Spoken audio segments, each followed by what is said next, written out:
For most visitors to Prague, one of the first things they do is touch the dog on the statue of St. John Nepomuk or a plaque of the same saint. That actually is a recent trend we'll get to in another video. The actual spot for luck is on the Mala Strana side of the bridge as it passes over Kampa Island. You may notice an odd shrine on the small balcony of one of the buildings facing the bridge. Above the door to the balcony is a faded painting of the Virgin Mary next to two rollers from an old-fashioned washing machine. On the metal railing of the balcony there is a lantern with a perpetually burning light. The rumor is if you see the light burn out, then you will soon die. But the candle was long ago replaced with an electric light, so there is not so much of a chance that the wind will blow it out. The painting comes from the flood of 1784. The house is directly next to the river, and its lower levels were flooded. But the person who lived there at the time, František Pelzel, didn't worry about his own house.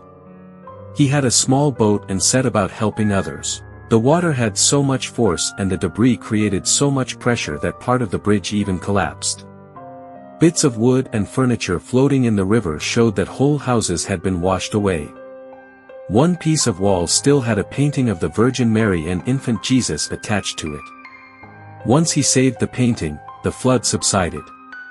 He put the painting up outside the tiny attic balcony where the waters could never reach it.